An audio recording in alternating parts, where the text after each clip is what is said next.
السلام عليكم ورحمة الله تعالى وبركاته. ودائما ومن قناة تحت المجهر الرياضية، هذا أخوكم معيش محمد، أتمنى لكم أطيب الأوقات.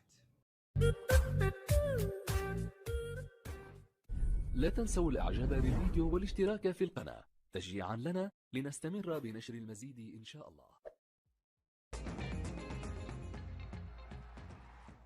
غدا إن شاء الله ستنطلق الجولة الأولى من دوري أبطال إفريقيا لهذه السنة. خليوني نذكركم بالماتشات اللي غادي يتلعبوا غدا إن شاء الله. فمازيمبي من جمهورية الكونغو سيستقبل مولودية الجزائر. يانغ أفريكانس التنزاني سيستقبل الهلال السوداني. الأهلي المصري سيستقبل ستاد أبيجان من ساحل العاج. وماميلودي ساندونس الجنوب الإفريقي سيستقبل مانيما من جمهورية الكونغو. بيراميدز المصري سيستقبل ساغرادا إسبيرانسا الأنغولي. والرجاء الرياضي البيضاوي سيستقبل الجيش الملكي في مباراة مغربية خالصة.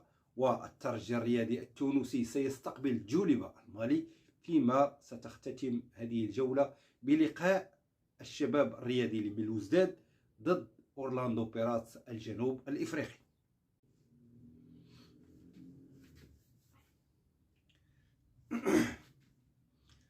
حنا بالنسبة لنا فاللي كيهمنا هما النتائج ديال الفرق العربية بصفة عامة. فهاد العام راه كاينه المولوديه ديال الجزائر. على ذكر المولوديه فهي تعرضت لبعض العقوبات من طرف الاتحاد الافريقي نتيجه الاحداث اللي كانوا وقعوا مع في الماتش ديال الاتحاد المونستيري. كذلك كاين الهلال السوداني، هي اللي بقات كنعرفوا الهلال السوداني ولا المريخ تقصاو. بقات الهلال كنعرفوا بان هناك حرب في السودان، والهلال كيلعب خارج الميدان ديالو بعيدا عن انصاره. صراحه راه كيفاش توصل لهاد المرحله راه برافو ليهم صراحه، لانهم ظروف مأساويه صعيبه كتعيش السودان. اخوان ديالنا في السودان كنتمناو هذيك الحرب تسالي وترجع كلشي زوين في السودان، لانه شعب السودان يستحق شعب طيب صراحه ويستحق الافضل صراحه. دوماج دابا الهلال راه تيلعبوا هما والمريخ كيلعبوا في البطوله ديال موريتانيا، يعني بعيدا عن الانصار ديالو، بعيدا عن الاجواء اللي كيمروا بها. وحنا كنعرفوا الاجواء والمقابلات اللي كانت كتخاد في ديك الجوهره الزرقاء، ملعب ديال الهلال. المهم كنتمناو حنا الهلال هذا العام يكون احسن. هادشي اللي كنتمناو ليه، لانه صراحه دائما كيلعب ادوار مزيانه وحتى كيقرب حتى لاخر لحظه، ولكن كتخونو ديك ديك السرعه ديال الاخرى هي اللي كتخونو صراحه.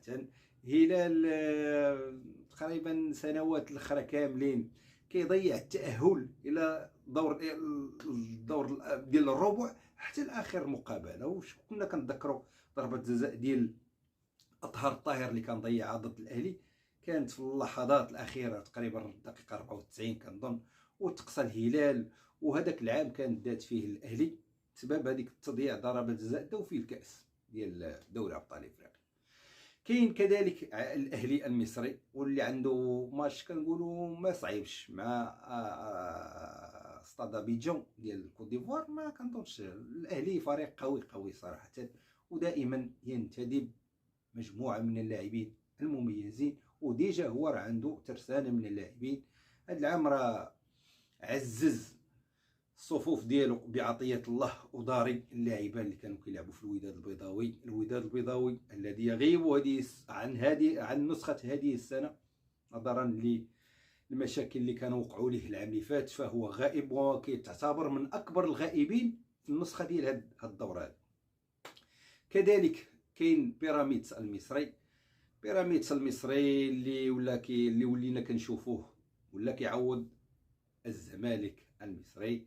بيراميدز غنشوفوهم كيفاش كيلعبوا، واش عندهم شي فرقه مزيانه حتى هما ولا.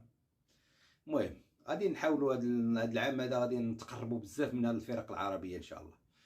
الرجاء البيضاوي سيستقبل الجيش الملكي، هذا لقاء مغربي خالص.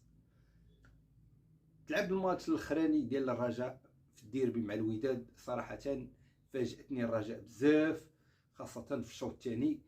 لياقه بدنيه انهارت عندهم، اللياقه البدنيه، وكانوا يخسروا في الماتش ديال الوداد، كانوا يخسروا صراحه. وفاجئوني انهم رجعوا للوراء وبقاو كيلعبوا ميم با تاني كونتر اتاك، ما كانوش كاع ميم با هجمه وحده او جوج هجمات وحده اللي كان تسجل منها الهدف. ولكن خلعني صراحه المستوى ديال الرجاء البيضاوي مستوى تراجع كبير كبير صراحه، خاصه في اللياقه البدنيه. بزاف ديال اللاعبين ما كانوش في المستوى صراحه.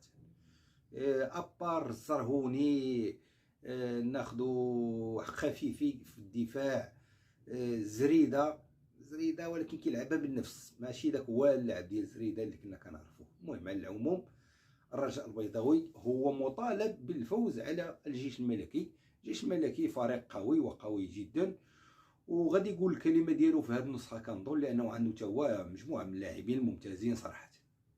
الترجي الرياضي التونسي سيستقبل جوليب المالي.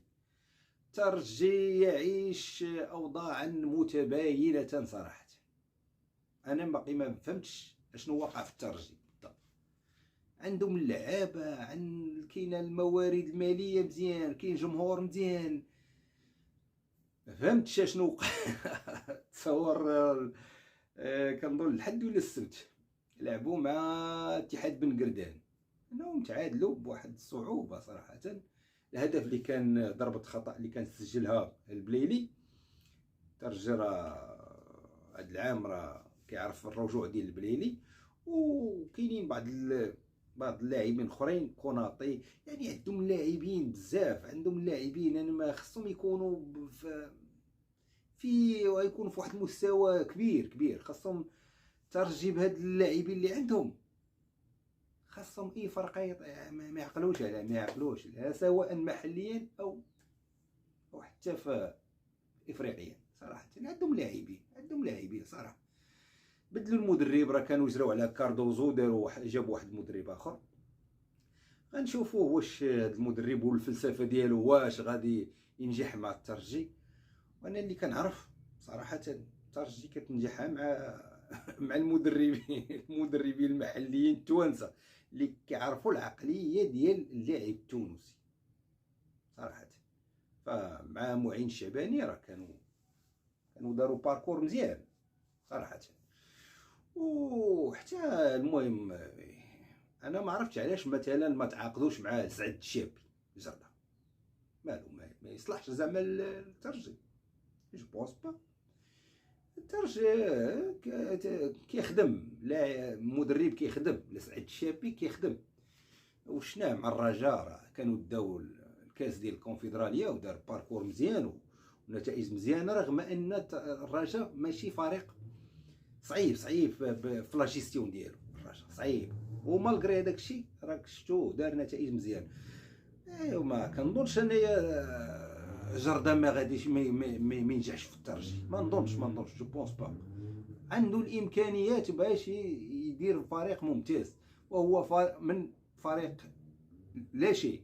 اتحاد منستيري كان غادي يطيحوا لدوزيام ديفيزيون وفي واحد الوضعيه كارثيه، وبدل الفرقه اللي ولات كتنافس على المراكز الاولى، وداو كاس تونس ضد الترجي ربحوهم ب2-0، وكانوا داروا نتائج ممتازه صراحه. اتحاد منستير وتقريبا كاع اللاعبين ديالهم باعوهم اللعابه الواعرين، ويعني استافدوا ماديا وتا في الالقاب وداكشي استافدوا، حتى النتائج كانت مزيانه. دوماج غنشوفوا الترجي شنو غادي يدير مع هذا المدرب هذا. المهم هما راه في الاونه الاخيره كانت نتائج كارثيه صراحه، ماشي كارثيه وانما ماشي عن الطموح ديال او انتظارات ديال الجمهور الترجي المكشخه كما كيقولوا. المهم غيبقى الماتش الاخراني هو ديال شباب الرياضي بلوزداد مع اورلاندو بيراتس. شباب بلوزداد حتى هو ما بقاش داك الفريق اللي عاهدناه في السنوات الاخيره، كان فريق ممتاز صراحه، كان يطرب صراحه، كانوا كيلعبوا الكره، كره زوينه عندهم، كانت زوينه نقيه ضريبه، وكانوا عندهم اللعابه مزيانين، خاصه في العام اللي كانوا جابوا امير سعيود. كانت الشباب كانت شي حاجه صراحه، كانت استمتعنا ذاك العام، اهداف وكره وكل شيء. كنتمناو هذا العام غدا ان شاء الله راه غادي يتجراو هاد الماتشات هادو، نحاولوا ناخذوا فكره عامه على هاد الفرق هادو وكيفاش المستوى ديالهم. حنا كنعرفوا بحال الاهلي وشي فرق صراحه، ولكن بحال شي وحدين اخرين. انا بغيت نشوف مازيمبي، بغيت نشوف الهلال السوداني، بغيت نشوف المولوديه، رغم ان المولوديه دازوها بالتساطيح مع الماتش ديال الاتحاد المونستيري، حضرت لهذاك تفرجت داك الماتش، يعني ربحوهم بزز بواحد الصعوبه، وكانت واحد الاحداث كبير، ما كانوش يقدروا يدوزوا المولوديه. كانت الاتحاد المونستيري هي اللي تستاهل صراحه. الاهلي كما قلنا مزيانين. الرجاء ما عرفت، الرجاء هذا العام ما فات فيها والو صراحه. الجيش غيكونوا مزيانين. الترجي كنظن مع هذا المدرب الجديد، مع هذا التغيير، النور غيبت واحد النفس جديد في اللعابه، رغم ان اللعابه انا ديال الترجي ما خاصهم والو، عرفت، ربما شويه الفيزيك للاشاره. فالترجي راه البارح كنظن ولا البارح دار واحد البلاغ ديال بان يانصاص شي 4 الاسابيع ما غاديش يكون. يانصاص من اللاعبين الممتازين جدا، نقدر نقول لك على الصعيد العالمي، لان عنده واحد الكوشيه وطريقه اللعب ديالو كاين. الى هنا استودعكم الله، على امل اللقاء بكم غدا ان شاء الله مع النتائج وبعض التحليلات لبعض المقابلات. استودعكم الله، والسلام عليكم ورحمه الله تعالى وبركاته.